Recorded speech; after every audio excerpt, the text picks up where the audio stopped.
as an undervalued proposition, creators on Musical.ly and TikTok right now, better than they've ever been before, right this second.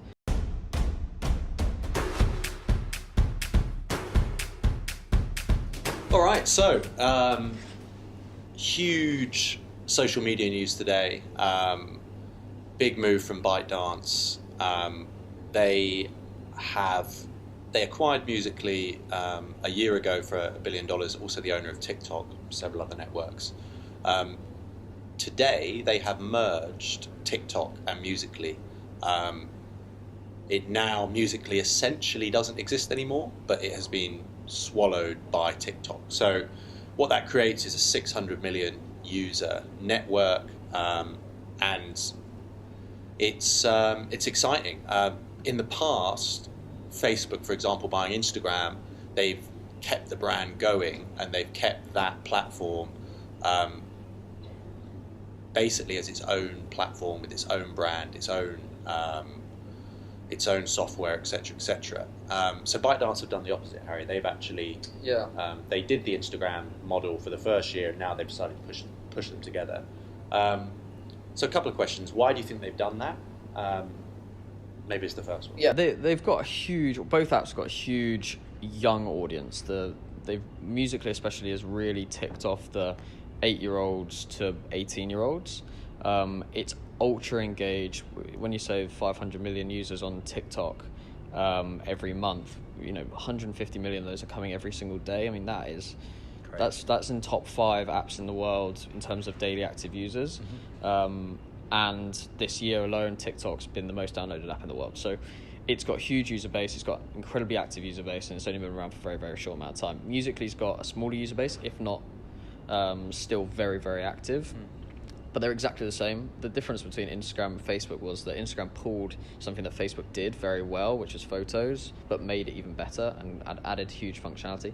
Musical.ly and TikTok were effectively the same company, and TikTok just smashed it much faster, whilst Musical.ly has been around since 2012, I think. ByteDance saw the opportunity, pulled that in. I'm sure as part of that $1 billion deal, they saw this merger straight away, and they've created an app now that has 600 million monthly active users, which it goes right up against all the big players. And if we look at Facebook as a media network of Instagram, WhatsApp, and Facebook Messenger groups, all that sort of stuff, ByteDance instantly come into number 2 now. Also owning Douyin, which is Chinese version of the Musical.ly TikTok brand. It's great. Short form video. It's the only thing that none of the other networks have really killed it with. Twitter tried it with Vine, didn't work. And this is actually really smashing it. Yeah. So we've been quietly very bullish on Musical.ly for the past 9 or 12 months. We actually have been using creators on that platform for that period of time with great success. The problem has been with Musical.ly that they don't have an analytics platform. So it's the scale at which we can operate within that network is very challenging. We're obviously a performance-based business where we need to show the results to the client. It's much more difficult to do that.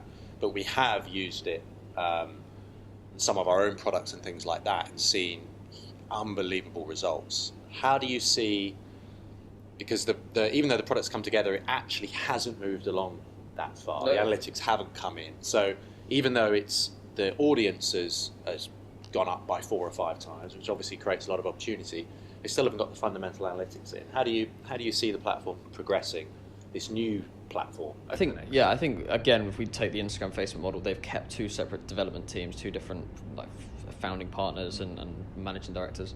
This is now one thing, consolidating huge companies, dev team into one goal. They're going to speed up all these different important things. I'm sure advertising is now very much on their list. Now they've spent a huge amount of money on Musical.ly, and I can tell you it's going to be a hell of a lot of money merging 2 companies like that together seamlessly. And to be fair to them, the transition yesterday has been incredibly seamless. No bugs, no glitches. I thought people would lose followers, all those sort of problems, which would have huge creator backlash. And the great thing about Musical.ly is it has a great creative community. But as an undervalued proposition, creators on Musical.ly and TikTok right now, better than they've ever been before right this second, especially Musical.ly people who yesterday had the opportunity to get to 100 million people a month. Now they've got an opportunity today to get to 600 million people a month. their prices won't have changed, their audience hasn't changed, but their potential audience has.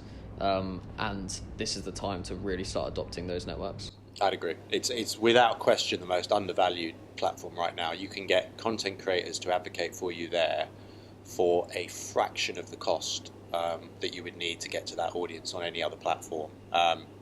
Big tip for brands is be brave and go and try Musical.ly, and accept that you might not be able to track everything, but what you will see is phenomenal engagement, phenomenal results. So it'd be great. We'd love to understand from all of you, are you engaging with Musical.ly? Are you even aware of the platform?